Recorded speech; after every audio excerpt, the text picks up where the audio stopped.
Good morning. Hello, everyone. My name is Chad Dontremont. I'm the Executive Director of the Rennie Center, and welcome to our webinar on the condition of education in Western Massachusetts, opening up opportunity in the COVID era. Before we begin, I'd like to take a moment to thank our co-sponsors. All of them were critical in helping us set today's agenda, as well as think through how to reach out to all of you and bring you into this important discussion. Our sponsors include the Massachusetts Business Alliance for Education, Springfield Business Leaders for Education, AIM, Connect to Commerce, Greater Holyoke Chamber, Greater Westfield Chamber of Commerce, and the Urban League of Springfield. Before we get started, I'd just like to run through today's agenda so you know where we're headed in the conversation. In a moment, I will be introducing Paul Belcito from the Davis Foundation to provide welcoming remarks. This also gives me an opportunity to thank the Davis Foundation for their generous support to the Rennie Center and this event. We have been hosting an event for a number of years now on the condition of education in Western Massachusetts, and this would not be possible without the Davis Foundation. They have been a champion for helping us focus on how to better serve students and families in the Western Mass region.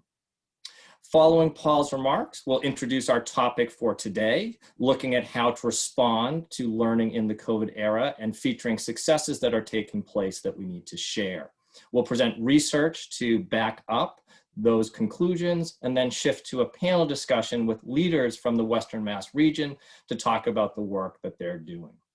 Following that panel discussion, we will have respondent remarks from Ed Lambert from the Massachusetts Business Alliance for Education. He will help situate our understanding of what's been discussed today to think about how we can move forward. And then we're hoping you'll all stay for the entire program because at the end we'll have audience Q&A, and we're hoping to engage with all of you directly to answer any questions you may have and listen to and respond to your comments. So let's begin. And in getting started, please allow me just to say a quick word about the Rennie Center itself. For those of you who don't know us, the Rennie Center is an independent, nonpartisan research organization committed to ensuring that educational decision-making is based on deep knowledge and evidence of effective practice.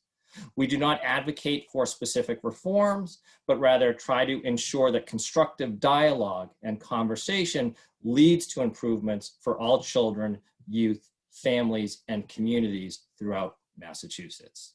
That, of course, includes Western Massachusetts, and for close to 2 decades, we've been engaged in strong partnerships with the overall region, and especially the Springfield and Holyoke communities, helping them think through ways to better support education practice.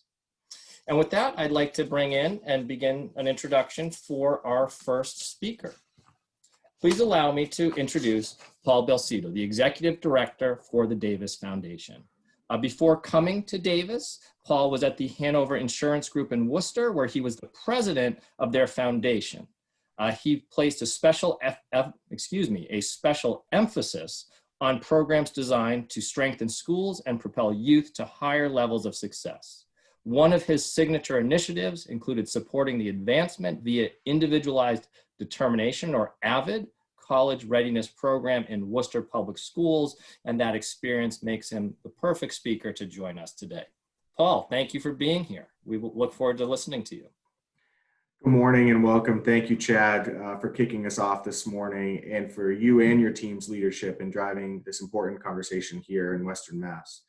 I want to join Chad in thanking our sponsors and our panelists and speakers for joining us for this important discussion. As Chad mentioned, my name is Paul Belcito, and I'm the new Executive Director of the Irene and George Davis Foundation, and I'm honored to be here this morning. I want to start by thanking you all for joining us for a conversation on the state of learning in 2020, and specifically the condition of education here in Western Mass. Addressing the current moment, it might be near impossible to discuss the condition of education without addressing the pandemic that has upended our daily lives and forced us to rethink what education can look like for our youth. To ground our conversation this morning, I want to focus on 3 areas that we see are of the utmost importance right now. First, students' social and emotional needs and well-being. Students are experiencing increased trauma, housing, and food instability, uncertainty causing more anxiety and unrest during this time. Second is the learning loss, or the COVID slide. where students are likely to come back to school behind in reading and math and other subjects. Third, the widening opportunity gaps that more drastically affect students of color and low-income students. The opportunity gap includes the widening gap in students' ability to build social capital and connections, important relationships to help students succeed, pathways to college, and career opportunities. The inequitable effects that COVID-19 has on students of color and low-income students and how that has impacted their education and the opportunities available to them is real. I remain optimistic that we as a community will continue the needed focus on this topic, and I'm confident, given the partners on this call, that we can address the many important issues facing the condition of education here in Western Mass. I'm excited to hear from our panelists and look forward to this timely discussion and specifically the questions and answers, so please prepare them for that portion of the program. Chad, I'll turn it back to you to kick us off. Thank you. Great. Thank you, Paul. Thanks again for being with us today and for all the support that the Davis Foundation has provided to Western Massachusetts. I do also want to take a moment to admit to a faux pas right out of the gate. I failed to mention EDC of Western Massachusetts as one of our co-sponsors and certainly want to add them to the list. We're thankful for all of the support that our co-sponsors have provided, including EDC. And with that, why don't we move forward and take a little bit of a look at why we're here and what's happening in Western Massachusetts. Specifically, what we want to focus on today is the critical need to build social capital and address learning loss through community mentorship and leadership in order to respond to the COVID pandemic. The reason for focusing on these issues is we know, as we look at how families have survived the last few months, that access to resources and wealth is a key determinant around families' well-being and stability during this time. And building up social capital is a critical step to ensuring that all families have access to the resources that they need to be successful.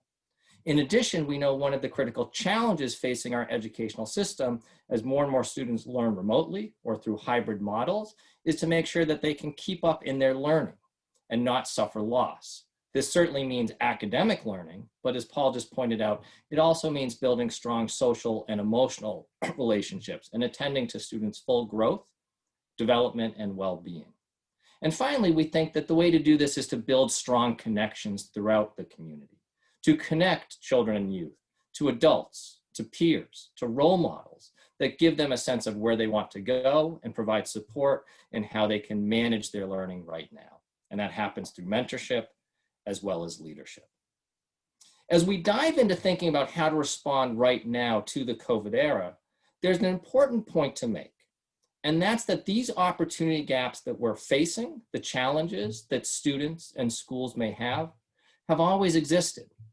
COVID has highlighted them, it has exacerbated them, but it hasn't created them. And many of the solutions we need to move forward are the same ones that we should have advanced in a pre-COVID era. For example, let's look at the data. Right here, you see the percentage of students that are graduating high school in 4 years. And you'll note gaps between the percentage of white students, 93%, who graduate in 4 years, compared to other racial and ethnic groups. 80% for African-American students, 74% for Latinx. These trends continue in Springfield and Holyoke, where there are subtle differences. Holyoke has actually done admirable work in closing some of the gaps across student subgroups. But generally speaking, it is still a struggle to ensure that all students are graduating on time and that there aren't big differences between racial and ethnic subgroups. Similarly, if we look at attendance, we will see that far too many students are chronically absent from school each year, a situation that obviously has been exacerbated by the COVID pandemic. And while far too many across the entire student population are absent, again, we note big gaps between student subgroups. Here you see roughly 10% of white students are chronically absent, compared to 21% for Latinx students and 22.5% for economically disadvantaged students, and slightly less, but 16% for African-American students statewide. If we look at Holyoke and Springfield and the percent that are chronically absent, we see that almost a quarter of all students are absent each year. It goes without saying that if you're not in school, if you're not connected to a learning process, if you don't have access to a system that provides stability and support for your growth and development, it's hard to learn, it's hard to be successful. Finally, let's look at what this results, because both attendance and graduation are obviously key predictors of post-secondary success. And here we see statewide, well, we need to increase the number of all students that have some level of post-secondary experience. This is a critical need in the Western Massachusetts region, and particularly in Springfield and Holyoke. Creating opportunities for more and more students to be able to access 2-year and 4-year public and private institutions is a critical step in ensuring that students can successfully enter the workforce and ultimately find success over the course of their lifetimes. So if these are the challenges that existed before COVID, well, how do we go about addressing them? One of the key things that we want to impress upon everyone today is that the condition of education in Western Massachusetts has real similarities to the condition of education in the rest of the state. And what I mean by that is that when it comes to opportunity gaps and outcome gaps, the problem is structural and needs to be addressed as such. There are conditions in our educational system and the experiences of families that limit opportunities for those who have been historically marginalized. And when we think about the solutions to present, we then need to go and address the root causes and ensure that everyone has a fair starting point, is supported throughout the course of their career, and has the same opportunities for post-secondary success in order to achieve the goals we have for all of our students. Said another way, if someone is suffering from a fever and chills, we don't want to just give them a blanket to make them feel more comfortable and get a short-term benefit. We want to give them antibiotics. We want to cure them from the virus they are suffering from. And that's how we need to think about addressing opportunity gaps. Always, but certainly in the COVID era. Because COVID has increased those gaps. As we begin to look at what's happening in the education field and can make assumptions that the data I previously showed has been exacerbated, we do see a few key things happening. For example, we know that teachers have varying levels of digital fluency and experience with remote learning when it comes to remote or hybrid environments. That means that the delivery of effective instruction can be made more difficult. This isn't to blame the teachers. They've been thrown into an incredibly new situation with limited training and time to develop new lesson plans. But it's a challenge that we need to be solved. We know that too many households, particularly low-income households, do not have access to computers or the internet. They lack digital fluency, and it's hard to set up home learning environments where their children can be successful. With the sudden change for how we're providing education, we have shifting requirements around performance and grade and student attendance. It can be hard to know what to do on a daily basis, and as a result, many students are missing in action.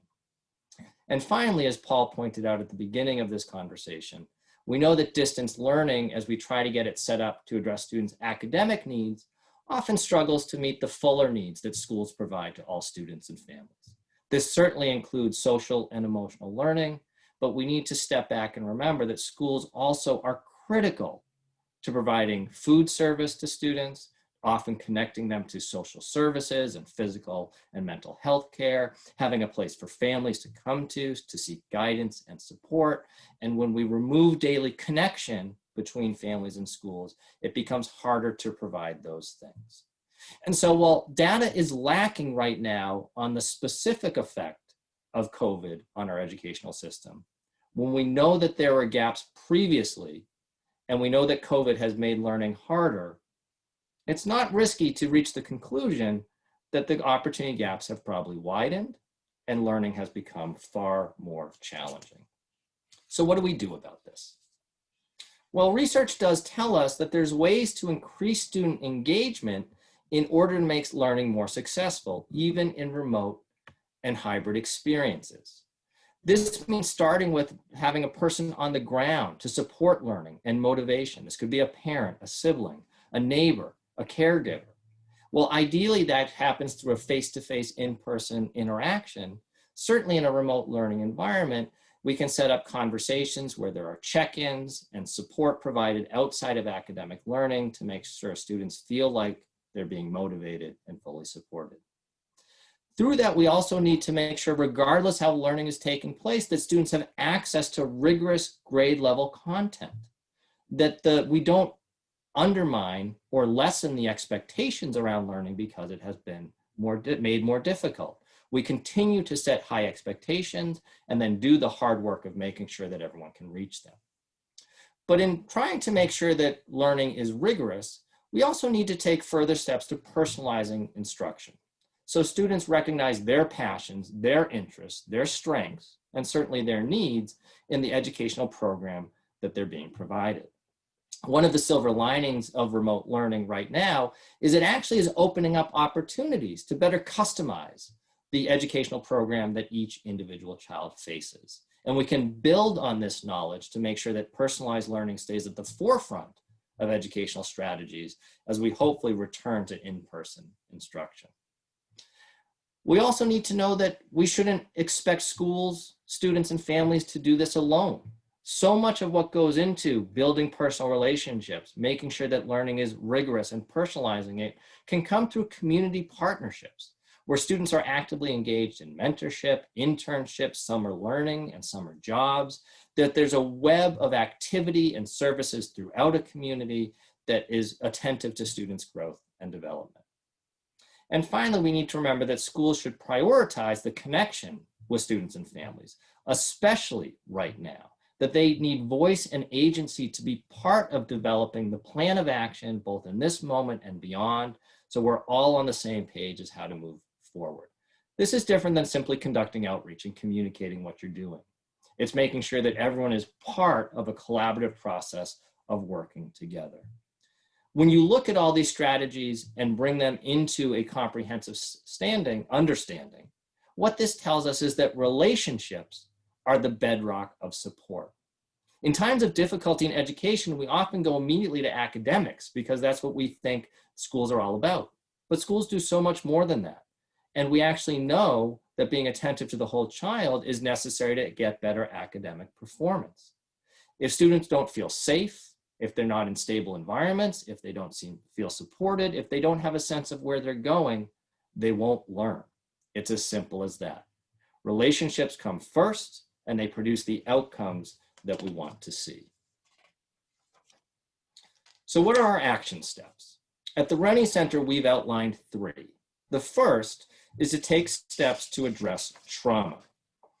This means incorporating identity, self-reflection, and culturally responsive work into school curriculums, so students see themselves in what they're learning. That there are intentional efforts to integrate and highlight student voice to be part of the learning process. They feel ownership over what they're doing. There's an effort to connect with students each day so that they don't feel isolated or removed from what they're expected to do in school. And we can take active steps to understand how students are connected to one another, to their teachers, and to their schools. One effective strategy is actually taking time to map students' relationships. So in a given school, we have an understanding of everyone that a student knows and is connected to, so we can act quickly to provide support when it's needed.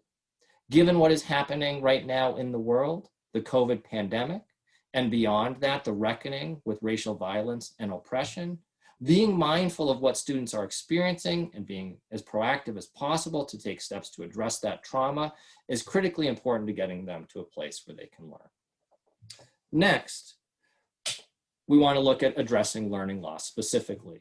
We do have goals for our education system based around academic learning and children's larger growth and development, and we don't want that to suffer in this time because of the challenges we're facing. Ways to address learning loss are to prioritize family and school relationships, as I shared personally, and to personalize that outreach and mentorship. Schools can work with community providers to have broader readiness plans to make sure that everyone is on the same page to provide that web of support I'm talking about. But as I mentioned, that the remote and hybrid learning models we're now experiencing are opening up doors to new strategies like personalization that can benefit students. We can also bring the idea of competency-based learning into discussions, where students progress based on the skills that they've acquired and mastered, as opposed to seat time in a classroom. This helps guarantee that students are following their passions, working at their appropriate pace, and most importantly, ready to succeed at the post-secondary level because they have the skills and knowledge they need for college or a career. And in focusing on these specific elements, relationships, mentorship, community connections, and competency-based learning, we can begin to notice when students are absent, when they show up, and follow up accordingly. And finally, we want to focus on opening up opportunity, recognizing that addressing trauma and providing rigorous learning experiences will have a limited impact if all students don't have access to the same opportunities, particularly for students who have been historically marginalized. In order to do this, we want to build a structure where students have plans for entering into the post-secondary world. These are plans that can be student-led and student-built, so they feel ownership and therefore have follow-through with how to get to the next level of their education. Obviously, despite being student-led, it's hard to expect that students do this all on their own. So again, mentorship becomes critical, both at the school and within the community, where students can see role models, people who may share their same backgrounds, but have found success in their own lives, and the students know it's possible for them. This comes through strong community partnerships. And part of those partnerships, which can exist with businesses, not just with nonprofits or social service agencies, is to incorporate career exploration and activities into the curriculum. Students who participate in work-based learning or internships gain critical 21st century skills that prepare them to be successful as they move forward. It's becoming more and more a critical element of students' learning. In order to provide these types of supports to open up opportunity, we do really need to understand students' needs. And we need to engage in assessments of those needs to figure out where they are and how they can be best supported. It's critical to point out that these needs assessments shouldn't be determinative. They're not punitive. It's not designed to relegate students to a certain understanding of what they're capable of. It's the exact opposite. It's understanding how to give them ownership and agency to do the things that they can do to be successful, because we know every single student has the potential to be successful in their careers. At this point, by the nature of this webinar, I'm talking about these at a high level, but let's look at a specific example, and then I want to give you some resources that you can use in your own work. Here we're looking at the Springfield Summer Exploration Program. This was shared with us by Lydia Martinez, Assistant Superintendent of Springfield Public Schools, as an example of ways that Springfield Public Schools is successfully working to address many of the elements that give students a much more rounded experience to ensure that they're successful in the long term. And these kind of strategies, even when used remotely, can help build up a set of experiences during this moment of the COVID pandemic to make sure that students don't lose ground or have limited opportunities moving forward. The Springfield Summer Exploration Program is composed of 3 independent projects that help students reflect on who they are, their plan for realizing their hopes and dreams, what is their strategy for being successful, and how they might design their ideal school. You can see them below on the slide. Who am I? My history, an autobiographical project. Who do I want to become? My future, an aspirational project. And how will school help me realize my dreams? My pathway, a design project. And some of the highlights we've seen coming out of these 3 projects are students feel that they have greater voice. They're actively involved in their education. If I haven't made this point clear, if one of our main issues is chronic absenteeism, giving students voice helps them show up at school. It's more personalized learning. So the projects are self-designed and paced. It's real-world and relevant. It's real-world relevant learning. It connects them to their community and builds relationships between themselves and their families, their teachers, and their schools. It also helps schools and teachers get to know their students, understand their perspective, especially if they share different backgrounds, and figure out how to structure learning processes that are best suited to those students. And finally, it is a competency-based skill progression. It's opening up the door to that mastery of skills that helps support college and career readiness. In this case, we're talking about research and writing, project design, and self-actualization. The Rennie Center has compiled examples of effective ways to address learning right now in the COVID era through our Back to School Blueprint. This is posted on our website, and I'll ask the Rennie Center team to post it in the chat so people have linked directly to the resources. There you'll find strategies not just on what to do to provide trauma-informed practice or rebuild strong school communities or think about how to access grade level content, but importantly, how to do it. What are specific strategies that can be taken? And this includes as a school and a classroom teacher, but also as a community partner that's thinking about how to get involved and support the larger educational community to make sure that all students are successful. I want to thank you for your time in walking through the research and some of our conclusions about what's happening right now with the COVID era in Western Massachusetts, and shift now to our panel discussion to continue to unpack specific strategies that are being used by the leaders in the field to directly address how best to support students in this time. It's a privilege for me to welcome, it's a privilege for me to welcome Dexter Johnson, President and CEO of YMCA of Springfield, Chrissy Howard, Manager of Reading Success by 4th grade, and Alberto Vasquez Matos, Superintendent Receiver of Holyoke Public Schools. We've invited them all to say a little bit more about their background when they present, but I always like to make the comment in Rennie Center events, if they weren't absolute experts in what they were doing, and if we didn't think they had incredibly valuable things to share, we wouldn't have invited them.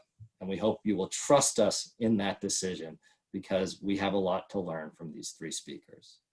Dexter, I believe you're up first, and I will hand off to you. We look forward to listening to what you have to say. Thank you very much. Good morning, everyone. We're still a little bit in the morning here. Appreciate you having me here today. So many of the challenges have been mentioned, and as a provider for really the full spectrum of young people, we at the YMCA, we have infants all the way through preschool. We have large after-school programs, the largest provider of after-school programming in Western Mass, and we have programs for middle school and teenagers. So we really interact with kids from 6 weeks old to 18 years old and get a great opportunity to be involved with that full spectrum of their childhood.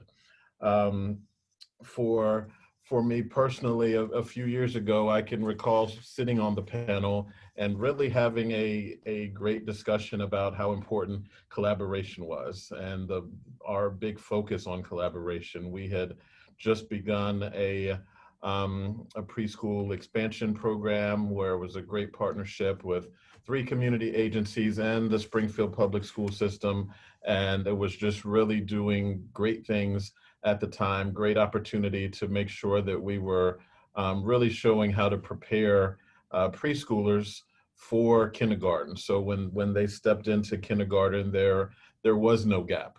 We know that that's also one of the gaps that exist when our young people can start off on the wrong foot if they have not been in a preschool that was preparing them with the skills that they needed to be successful in kindergarten. And so at that time, that was a big focus and really talked a lot about how community agencies and the local school system could really partner together. One thing that I believe that COVID has shown us and the changes that we've had to make is the other big part of that system for the child is the parent, and we probably weren't including them as much in the collaboration as need be. And I know many of you out there may have your own children, and so you understand that it is a lot of effort and a lot of work to to deal with remote learning and having your young person in front of you dealing with that. And for us as an agency that provides remote learning support, which is great for us. We have about 160 kids that we are doing the remote learning for in a group environment that we've kind of converted our before school and after school space to really provide these remote learning centers. But it is a huge challenge that we understand would be the same challenges that a parent would have at home. Before, your parent had the responsibility to get their children to school on time. And then it was the school's responsibility for the next 7 or so hours as to what happened with that child. But we understand that now it is the parent's responsibility to stay on top of the remote learning, not only to get them on that computer at that same prescribed time, but to ensure that they are being engaged with the classroom learning that's happening electronically. It's a constant battle for us to deal with children that look like they're engaged in class, and as soon as our staff person walks away, they're clicking off screen and playing a game or something on the computer. So that is something that as a parent you're going to have that responsibility to deal with as well. So I think for us to really look at we have created a coalition with the school system and all of the providers that are offering remote learning. So where we're meeting every other week and having the conversation about what are the challenges, what are we hearing from the parents that are getting these absent notices when a child can't get into their Zoom classroom, or having other technical issues where they can't get online. Working with the school system, kind of being that go-between, and really dealing with not only the children that we have in our program, but our families that we were previously dealing with, where we had 700 kids a day that would have normally been in our after-school program, that sometimes call us because they understand our experiences in this area. So really creating that collaborative effort, I think, has been a key.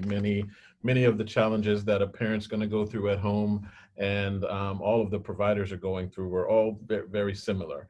And to have that united voice coming to the school system has been beneficial, and has allowed the Springfield school system to tweak things and to adjust a little bit to be more prepared for this unique environment, especially as it relates to our smaller children. So kindergartner, a kindergartner is not designed to sit in front of a computer for 7 straight hours. We don't normally sit them in a classroom for 7 straight hours with allowing movement and those types of things. So why should that be different in a remote learning environment? So that's really had to be a learning process for this group as providers, as well as for the school system. And how can we change things up? How can we get these young people moving? How can we, the school always provided incentives for kindergartners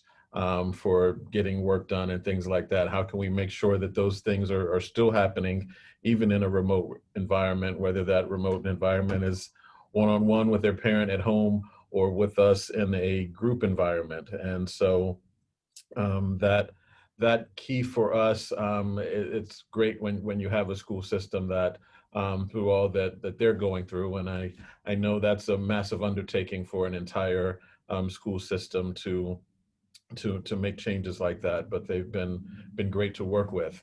One of the other challenges is that everyone's not on the same model. So we have hybrid learning going on with some remote learning 2 or 3 days a week. We have some schools that are fully remote. And as the school year goes on, I'm sure the mix of those two things, in addition to possibly the mix of going back fully to school, will also come into the mix as the year goes along. So being adaptable, I think, has been our other key word on top of collaboration, and understanding that we're serving multiple communities, sometimes different school districts that are going to be doing different things, but that really keeping that gap, reducing the gap, closing the gap is really the focus for organizations like the YMCAs, like the Boys and Girls Clubs, and other groups that are a part of our collaboration. But also that's the key for the school system as well. So we are, again, learning with the kindergarten group a little bit at a time as the school year starts. But one other key focus that I didn't want to lose track of is the preschool group that would be going into kindergarten next school year.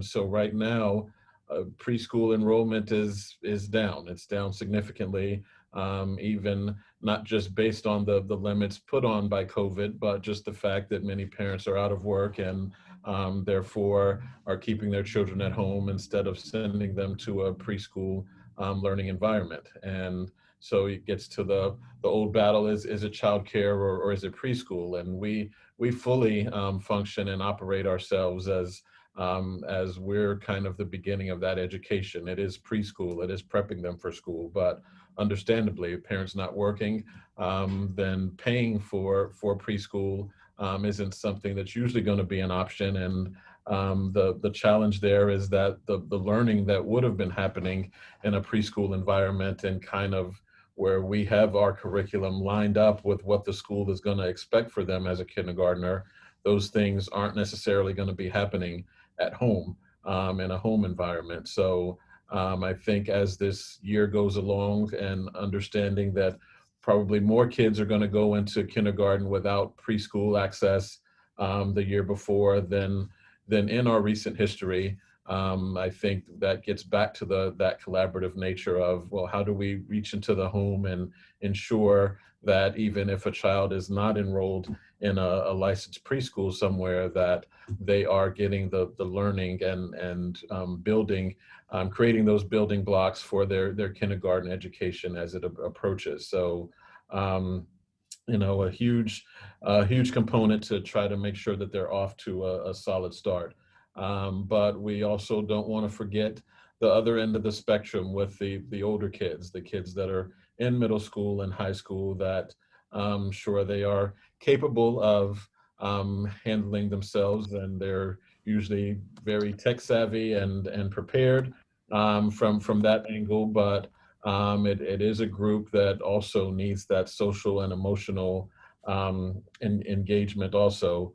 And so we are running a free teen program to really provide that opportunity to do your remote learning. But once the school day ends at 2:30, 3 o'clock, then it does transition into an environment of activity where they can have some social and emotional growth. So it's a big thing. There are so many gaps out there that we really want to make sure that we are looking at everything from the preschool level through the high school level. So again, thank you for allowing me to be a part of this. And at this point, I will pass it on to Chrissy Howard.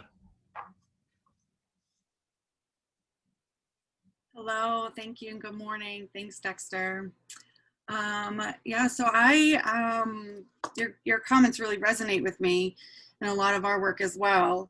I run Reading Success by Fourth Grade, where the broad coalition of leaders throughout the city of Springfield, leaders in education, child development, nonprofit, business, government, philanthropy, and we come together to bring people together with the goal of all of Springfield's students reading on grade level by the end of fourth grade. This is, in a pre-COVID world, already a daunting challenge, and now even more so. We primarily work in learning, sharing, and advocating around issues of early literacy for success in school, but in life as well. We don't want to focus on the school skills, but also in being successful in your career in college and beyond. We are consistently looking at issues of access and equity, like Chad was talking about earlier, having the COVID crisis really be just an exacerbation of issues that are already prevalent in society now. We know that there's so much about early opportunities between birth to 5 and birth to 8 that investment-wise, $1 has an investment advantage of over $9 over the course of a child's 18-year educational or 21-year educational career. We cannot, like was said earlier, expect teachers and families to do all of this work alone. And so we're being really strategic about setting up and sustaining networks of partnerships and collaboratives and collectives and convenings where folks come together to, again, learn, share, and advocate together for similar issues. We also are working on just supporting adults to support the whole child. And again, I am a mom of a 6-year-old and a 2-year-old. It's a very exciting remote learning life. But if I didn't have a social network, not a Facebook, a social network of humans to support me, I'm not really sure how this would all pan out. So I appreciate that, and I acknowledge what a privilege it is to have folks around me. And we're trying to institutionalize that and think on a really big level how we can support families and educators to do their best work for early childhood, for our kids, for our tiniest people. You see here a slide of a few projects that we've been doing as a result of COVID. We have delivered, Dexter brought up that there are so many kids unenrolled out of preschool and early childhood. It's a childcare crisis. As you may or may not know, women are leaving the workforce at ever higher rates in order to take care of children at home. Children are becoming unenrolled because the price often does not outweigh the income or work capacity. So we have delivered at this time, over 3,000 books and arts sets and kits from a variety of donor organizations and donors to unenrolled or under-enrolled families, children. We've also did a huge round of about 1,000 books to programs serving children birth to 5. And as well as some after school and some big kids too. We never forget our big kids. But that was very successful in attempting to reach out to unenrolled families, especially who don't necessarily have the social network of support of a school or of a center who's doing a lot of outreach, who might be doing family engagement activities. These folks are just kind of out there and doing the best job that they can and supporting their kid to be the best kid they can. And that's what we can hope for them. We can also give them supplies and support networks to do that. On the right, you see a picture of a nice goodie bag. At the beginning of the pandemic, around March, there were over 15 family child cares that stayed open for essential workers and their children to have somewhere to go. A huge chunk of that was like Bay State Mercy, a lot of hospital workers, as well as government workers who had to go in. So we were very happy to be able to support those child care centers with educational materials. They had new kids in front of them sometimes weekly, and we were happy to support them as well. So every family child care that was open from March to July received a huge pack of stuff from us and our friends and colleagues across the state. So here you see also a timeline of ways that we are attempting to build systems of support for educators and for families, for out of school time partners, and for community. So currently we have, starting soon, an opportunity that we have to bring in the Lectio approach. It's Kelly Kolsrud and Noni Lasso from Harvard to work with our partners, both in school readiness, which is our birth to 5, and our out of school time, to learn great methods of program design and evaluation, so that the programs that we are designing as a city and citywide asset mapping are intentional, that they're meeting outcomes, not just outputs. It's not how many things we do, it's the behaviors that we change. And so through that, we're coming up with some citywide actions that we can use our networks to work together to increase access and equity of early literacy and early childhood development. We have our family literacy advocates. We'll be taking on great family members from across the city, from each neighborhood in Springfield, and getting them access to some high quality trainings and support so that they can in turn work with their own neighborhood councils and their neighborhood schools and their neighborhood libraries in order to enact early literacy practices where they live. This is really exciting. Our families are, we're working in currently to recruit folks who are on or underemployed, who may be housing unstable, who are members of marginalized communities, who are multiracial, multilingual, who want to engage more with their very hyper local community. And it's going really well. We're very excited about that work. Our out of school time fellowship is an opportunity for early career out of school time professionals to get mentorship. These are, think of it as like our second tier of support for kids and families. Dexter talked a lot about the educational piece and the out of school time leaders that have had to shift. And we're thinking, how can we support them in that work? And so we are setting them up with mentors in the field and leadership opportunities as well within and interorganizationally to again set up those structured networks of support for the people helping kids. In February, we're anticipating our second Early Literacy Leadership Summit. We held one about 18 months ago. This will be an opportunity for partners, community members, business folks, leaders to come together, hear what's happening in Springfield around literacy and early childhood, and build a really great connection with partners in the community, business folks, funders, to enable our nonprofit folks to enact what their projects are or their next big gig, their next professional development, whatever folks are working on at that time.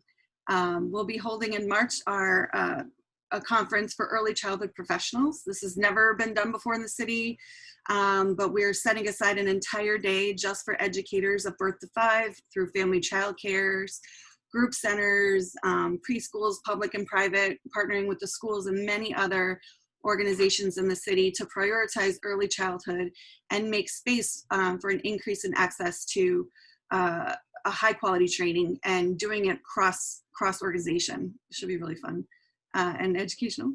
And then we'll see from March to the summer, no one really knows what long-term planning looks like anymore, but how our family literacy advocates are enacting neighborhood engagement, as well as our OST fellowship, starting up our summer reading program, Springfield Reads, which we do in collaboration with the library. In previous years, we've had more than 500,000 minutes read by kids. We've had books in every summer program. We've had a lot of really great opportunities for inter-organization collaboration as well. But really, we're just working on setting up structured systems of support for folks working with kids birth to 8. We have our regular meetings of our school readiness teams and our OST teams and groups of people working on these partner issues, and just thinking how we can be very intentional about the structures we set up to support the adults working with kids right now.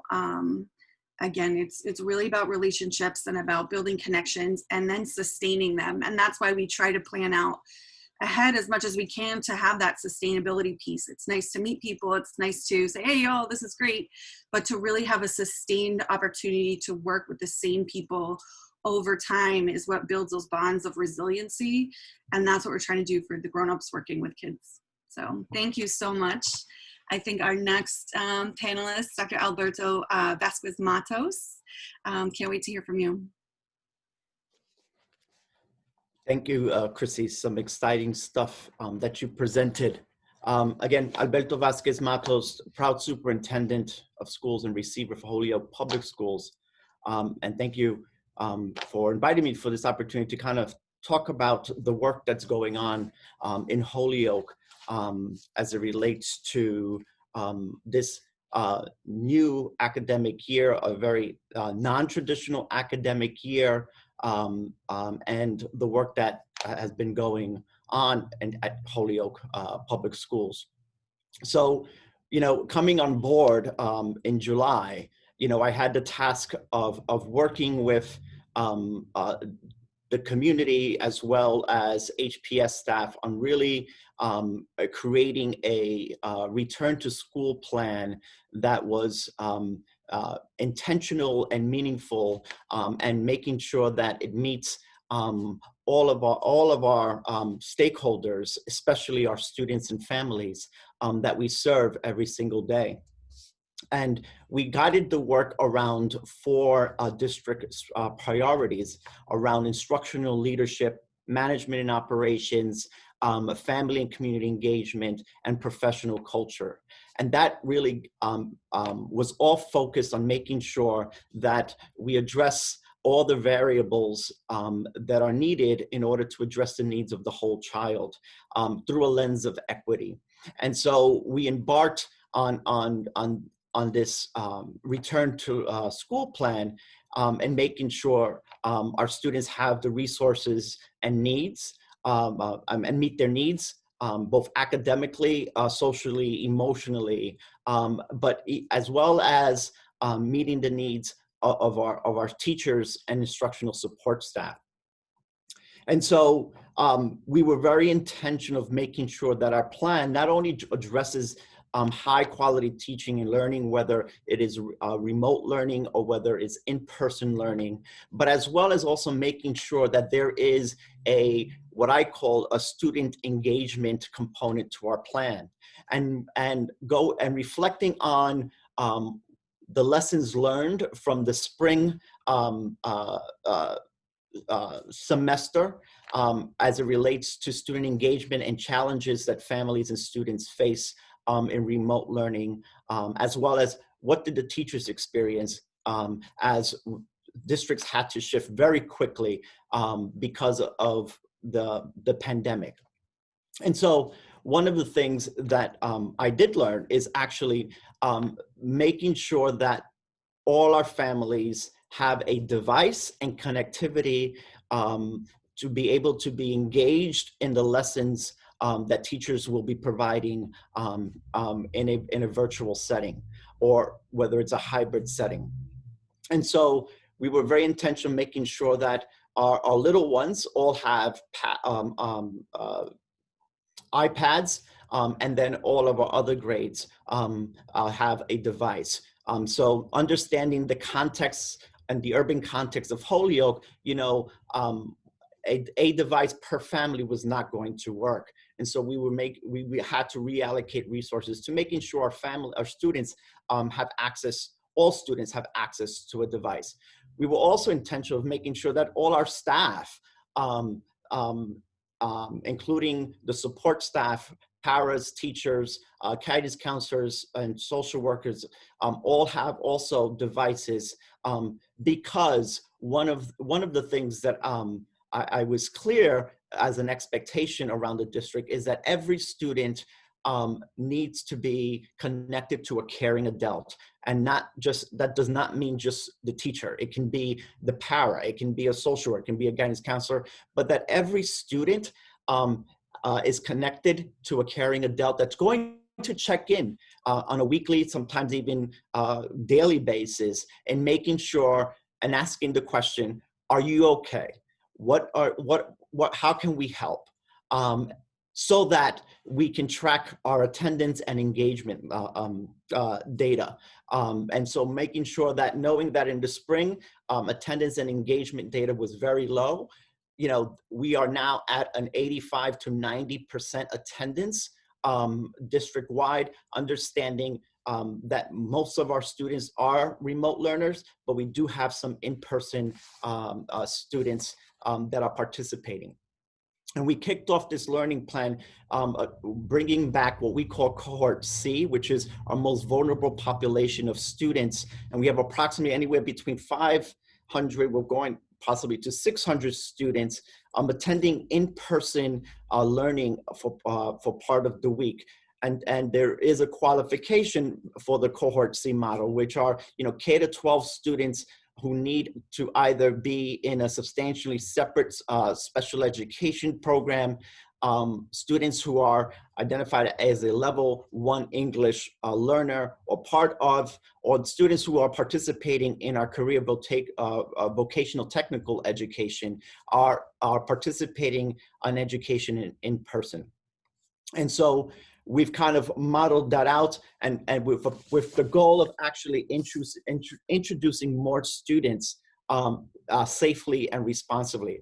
Understanding that we work closely with the Department of Health and looking at the matrix, and when that time comes where we can bring more students in, the goal is actually to start bringing the little ones and working our way up to the older ones in a phased-in approach.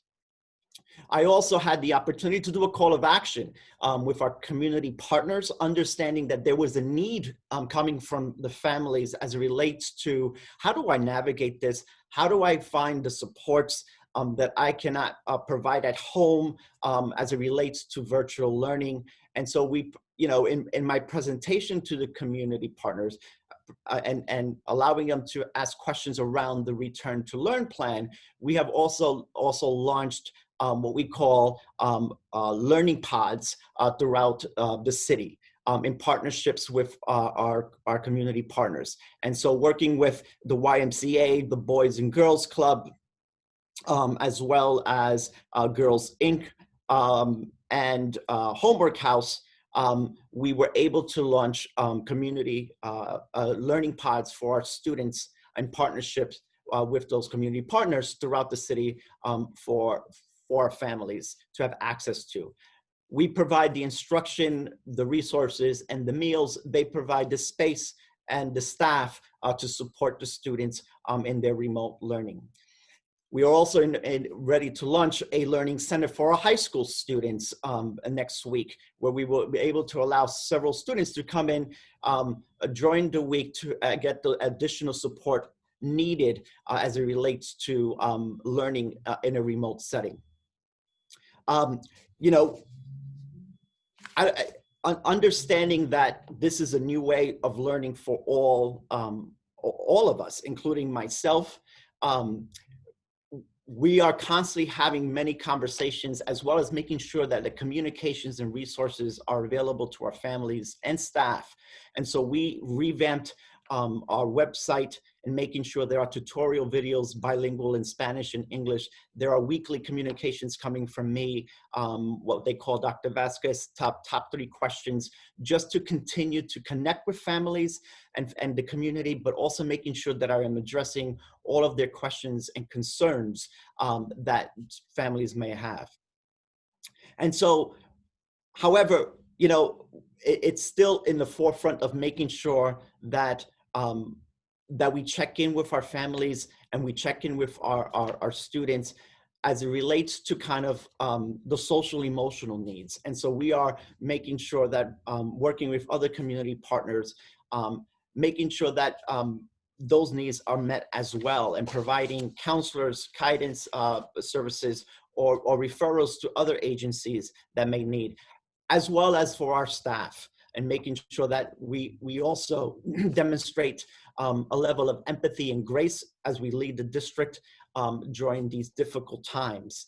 And so we continue to work and try to find more opportunities for families, and having those continual conversations with all stakeholders to address needs as they service. And I must say that, I am very proud of the Holyoke team who work day and night of making sure that we get through this pandemic together. So I will stop there. Great. Alberto, thank you. And thank you to Dexter and Chrissy as well. We greatly appreciate all the information the 3 of you have shared, and are impressed, at least I'm impressed, by the sheer volume of what you are doing to serve students, children, youth, families at this critical time. I do want to make a program note before we shift to our next speaker. We will have coming up an opportunity for question and answer with our panelists. Just in case there's confusion, you should not use the chat button. It has been some chatting during this event, but that's accessible to our speakers and people running the event. To participate in the upcoming Q&A, you should see at the bottom of your Zoom screen a button that says Q&A. Put your cursor or run your cursor over it, click on it, and that will allow you to ask questions of the larger group. Feel free to think about them now and begin to enter them into the Q&A button, and we will take them up in just a few minutes. But before we do that, I would like to shift to Ed Lambert, the Executive Director of the Massachusetts Business Alliance for Education. Ed is a good friend and has been MBAE has been a close partner of the Rennie Center for years. We're delighted to have him with us. I think he brings a critical perspective to how business can play a role in everything that's going on. And Ed, I don't envy you, because this is a lot of stuff to respond to and reflect on and tie all together, but the floor is yours. Thank you. Well, Chad, thank you very much. And actually, you stole the line, because I don't envy folks like our panelists and others and teachers and educators who are on the front line during this really unique and challenging time. But thanks for the opportunity to weigh in a little bit. And we really appreciate the longstanding partnership that we've had with Rennie. As folks know, the Mass Business Alliance for Education was co-founded by Jack Rennie and Paul Revel, and we're very proud of that. And we always look forward to these events in particular, and this one we think is very timely and relevant. I also want to thank the Davis Foundation for their continued support and commitment, and I want to thank the panelists for the work that they do. Not only were their presentations important to hear about, but for the work that they're doing every day on the field and communities. And finally, last but not least, for the participants on the call, because you obviously have taken time because you're very interested in these issues. MBAE has always been focused on educational quality. These disruptions that have occurred in this era of the pandemic are circumstances that business leaders are increasingly and particularly concerned about. McKinsey did a recent study that showed the impacts, as have been mentioned, have been greatest on students who are of higher need, that just in the time between March and September, on average, it's estimated that Black and Latinx students lost 9 months of instructional learning and time, and low-income students or from low-income families, almost 12 months. So we can see that the gaps that Chad has spoken about existed before the pandemic have certainly widened. As a statewide business organization, the business leaders in Massachusetts are continually and increasingly focused on this, not only because of the deepening inequality that is happening, but around the health of our communities. Businesses and business leaders understand that in order for their businesses to be successful, we need communities that are strong and healthy, that the pandemic has not only threatened people's physical health and safety, but the loss of learning that potentially could sidetrack a generation of students is of increasing concern. The state's competitive position, the ability to fill that talent pipeline, to be able to fuel an economic recovery, are all things that should appropriately ignite the urgency of the business leadership in Massachusetts to pay attention to the very kinds of conversations that are taking place here today. We really do believe there are some principles that have already been stated here that ought to be embraced by everybody in this time of need, that we have to have a focus on equity to support high need students, that we need to put students' needs first. The presentation's emphasis on personalized instruction, trying to identify where students are at. MBAE believes strongly that diagnostic assessment this fall needs to take place universally in all districts so that we can identify where students are at and develop plans for them. And that data and transparency is more important than ever to ensure that parents are fully informed. There have been several references here today to the digital equity gap. I'm struck by a comment I heard from former US Secretary John King make a few weeks back, where he said, not unlike during the Great Depression, when it was realized finally that recovery was dependent on universal access to electricity.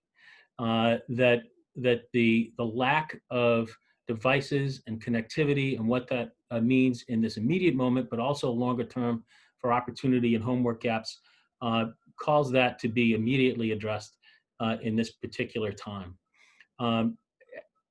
MBAE also really believes that there has to be a prioritization of college and career readiness.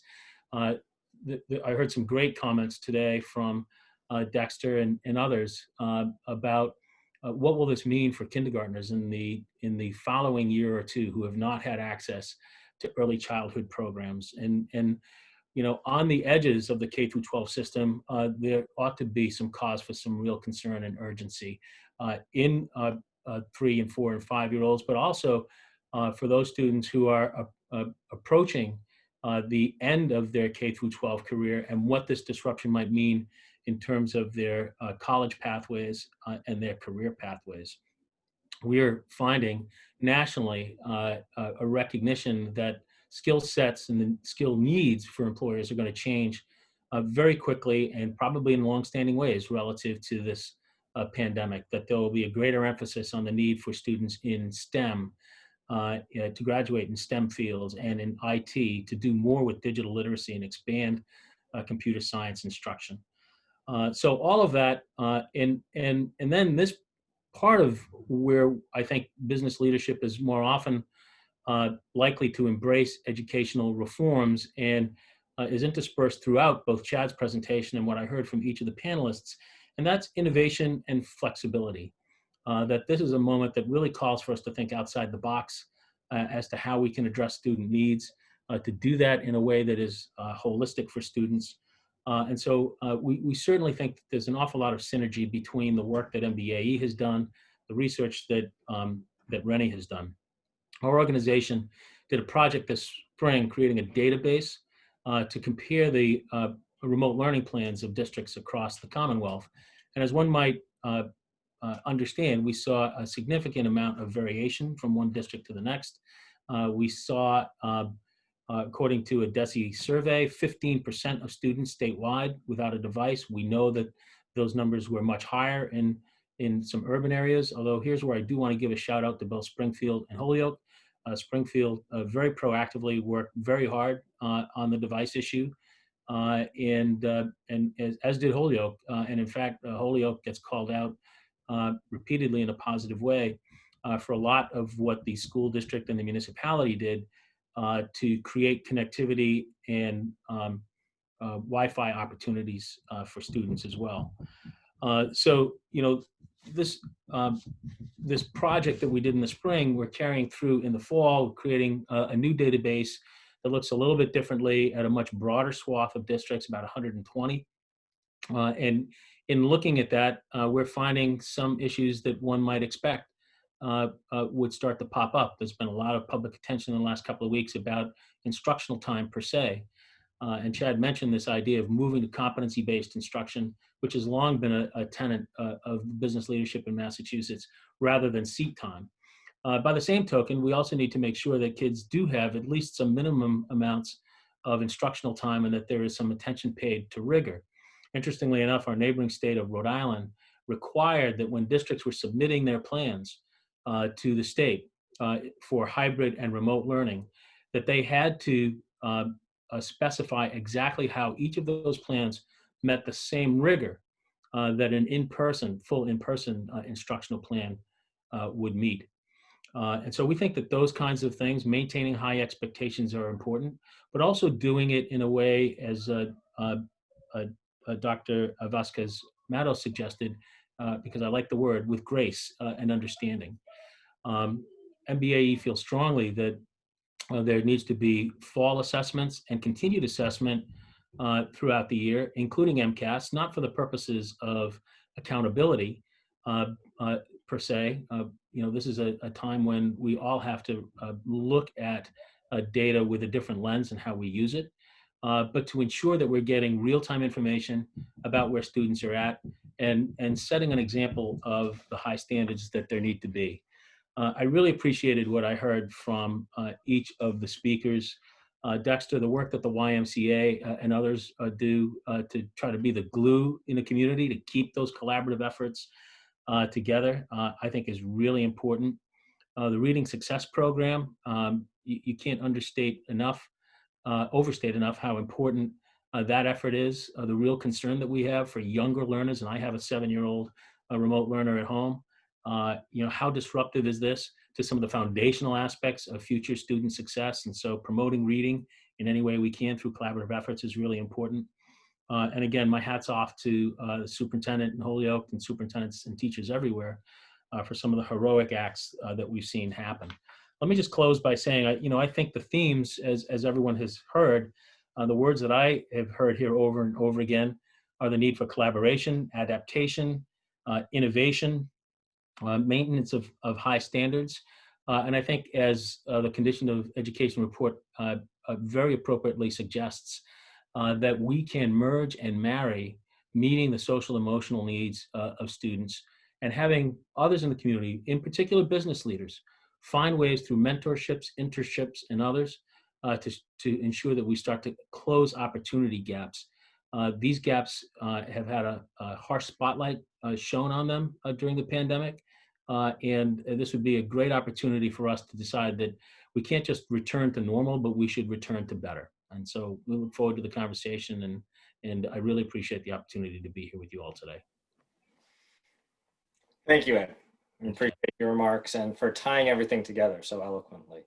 I do want to pull out one thing you said and share with our audience, and you touched on the point of innovation and flexibility. And, I would situate that comment firmly around the issue of information technology. And let's be frank, I think sometimes our public education system, which is obviously situated in the public sector, and our business community situated in the private sector have struggled to find commonality of purpose. There's some distrust around incentives, there's some distrust around priorities on both sides, even though we've certainly seen effective partnerships over the years as well.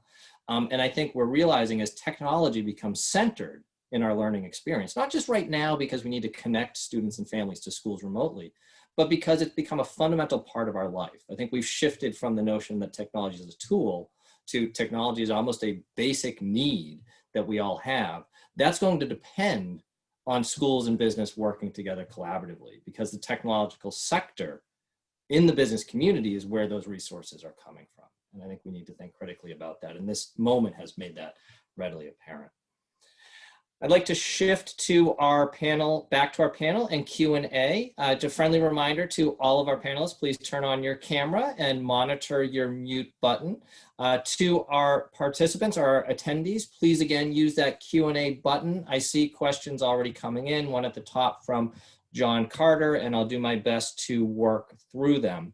Before we turn to the questions from the audience, they're coming, I do want to ask one myself. And I think we've situated today as saying many of these challenges are universal, right? Opportunity gaps, particularly faced by marginalized students and their families, are faced across the state. Thinking about critical needs around, say, high quality early education and care, universal across the state. But we are talking about Western Mass. So I just want to open up to our panelists. Are there specific strengths, assets, or challenges in Western Mass that we should be mindful of and ways to sort of uniquely address the needs of students and families in this region of the state? Open question for anyone to answer. I think my experience has been, I think one of the pluses during this time is the willingness of the community partners to step up and businesses and offer their help, which was very, very encouraging. Knowing that, I don't think any superintendent can do this alone. It requires the entire community to actually be involved in some way to address the urgencies that are every day. And within the context of Holyoke, understanding that there's a lot of trauma that is evident in our families that requires the entire community to kind of really shoulder up and move the district forward. Right. Thank you, Alberto. Moving to the questions from our audience, as I mentioned, John Carter placed one. Alberto, it is directed at you, but I'd sort of open it to the panel as well. Ed, you might have some thoughts here, and it's particularly around CVTE programming and what that might be happening to support students around vocational and technical education. Any thoughts there? So I think the first step is actually one is actually providing opportunities for students to actually expand their knowledge or apply their knowledge that they're gaining in the program in a workforce area. So we have some students who are actually even doing that virtually, working with corporations or businesses of applying kind of what they're learning in the classroom as relates to, their career tech course that they've chosen. But the more opportunities students have to have that real life experience, the more value students will have in what they're learning and how they're going to apply it as a productive citizen for the world. Thank you. Other thought? Ed, I see you on mute. Please go ahead. Yeah, I was just going to say quickly that we really think that particularly for those students at the high school level, there's an opportunity here to find some new innovations. There are ways in which you can deliver remote content that allow for students to get the kind of competency-based instruction that gives them an industry-recognized credential before graduation, to expand early college, to have some of our higher ed partners in the community college and four-year college space deliver remote content that gets high school students credit. As long as they're home and learning remotely or in a hybrid fashion anyway, this is the opportunity to expand those kinds of things, not just for some students, but honestly for all students, because college and career readiness has got to be a focus for the Commonwealth going forward. Thanks, Ed. Moving down the Q&A list, I want to note Jessica Collins mentioned the Digital Alliance effort that's happening in Western Mass, if people want to check that out, and curious about other efforts to open up access. Jessica, I think in fairness, this probably is not the focus of our panel, but I will mention that the Back to School Blueprint that I mentioned earlier and a link was shared includes a specific guide on remote learning. So while it's not specific to any district, it has a host of strategies of how to help students and families better access schools that can be applied in any community.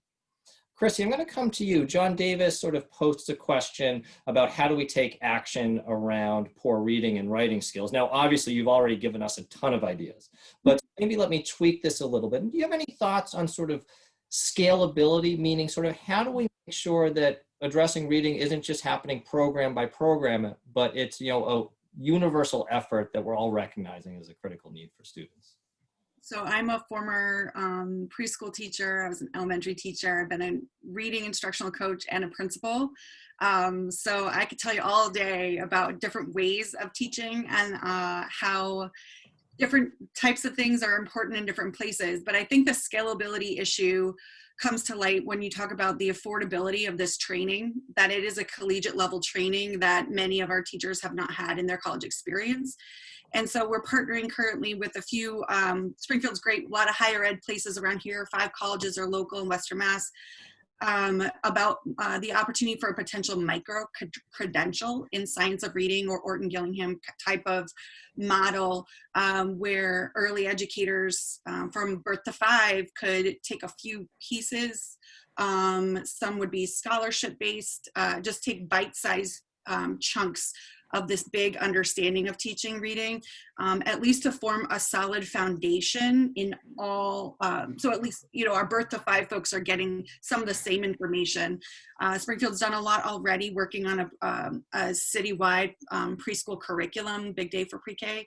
And thanks to those folks who have laid that groundwork, there's a lot of people interested in working on the science of reading and these different ways of teaching reading. So I think the connections are made, people are ripe to get more training on this. It does boil down in some cases to the idea of not getting a full master's degree or a full bachelor's degree in this, but a micro credential, and at the same time the affordability, because it's really expensive. We are always advocating at the higher ed level to adjust the teacher prep courses to work on issues of learning how to read, especially as you know, many of our kids are not reading at grade level, and that's true across the state. But there are concrete actions that teachers can take to make it better, and we're working on making that happen in not only teacher prep, but in once you're in the profession, how can we help folks get that foundational knowledge so that they can teach kids what they need to know at their right age. Great, and thanks, Chrissy.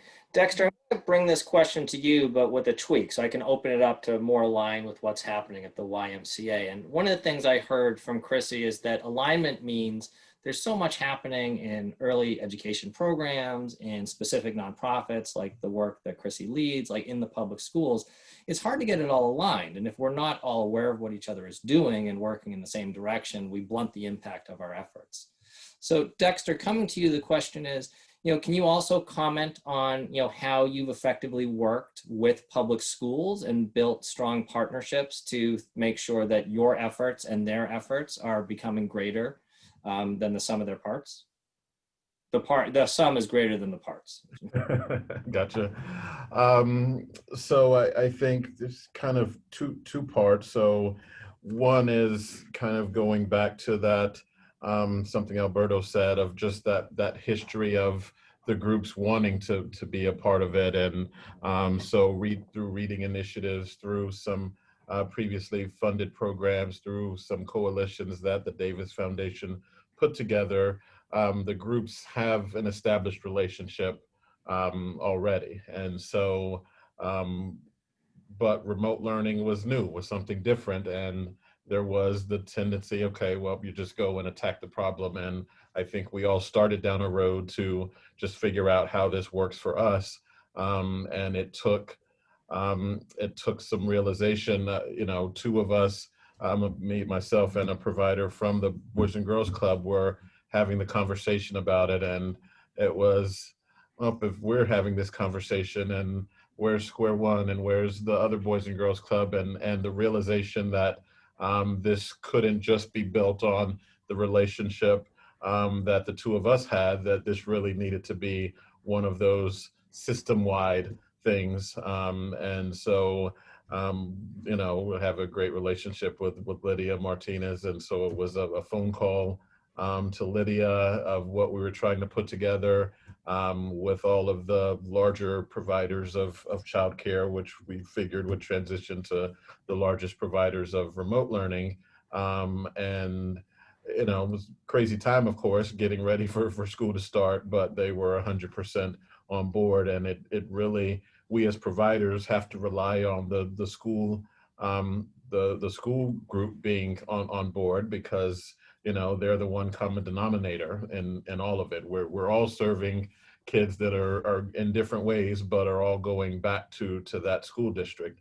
And so at that point, once they were on board, it was easy to recruit the rest of the providers on board, and to commit to biweekly calls to make sure that this was launched correctly. Great. Thank you, Dexter. A little bit of a moderator prerogative here and move down to some questions at the bottom, because I think there's a theme emerging from multiple people, and that's the idea of parent engagement. I want to ask the panel about how can we get parents better involved, and more importantly, how do we build on their strengths and assets, because we recognize that all families have something to give, while at the same time noting that there are real challenges they face, and those need to be handled directly. Any thoughts on parent engagement? I'll open it up to the panel.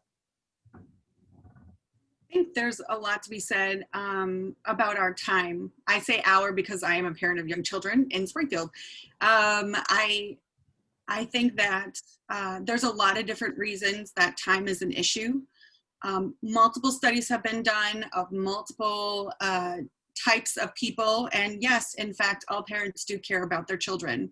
That's what that we do. We care about our kids, and 90 billion% of us, that's a natural number, want our child's lives to be better than our own. And if that mindset is understood by folks that all parents want their children to do well, we look at parent engagement differently. And we know that families want to be involved. There are many different reasons why they can't be. We have a lot of families working 2, 3 jobs that are all essential just to make ends meet when minimum wage is what it is and employment is what it is and our economy is in the situation it is. And so we have worked really hard to engage families on their time of day, whenever that is. We've got workshops at 8 p.m. We've got workshops on Saturdays and Sundays. We've got 7 in the morning, whatever makes it better for families who truly do want what's best for their children. We've also, if we're asking families to give their time and energy, we are also stipending a lot of our work for families. I know it sounds like you're paying somebody to do something they should do anyway, but if we're saying our time is valuable, so is theirs. And that has been really important for us. If they're giving up time at work that's paid hourly, then we should make sure that their family does not suffer because we're asking them to show up at something. So I think that those are really important pieces, that we value their time just as much as they value ours, and that it's a real partnership. And we recognize that every family wants what's best for their child.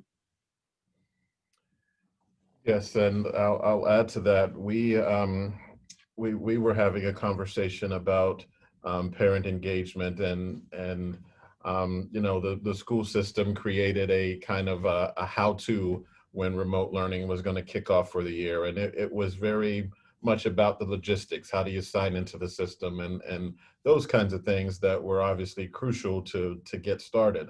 But we've been having and our staff attended those as well, because we would basically be fulfilling that role.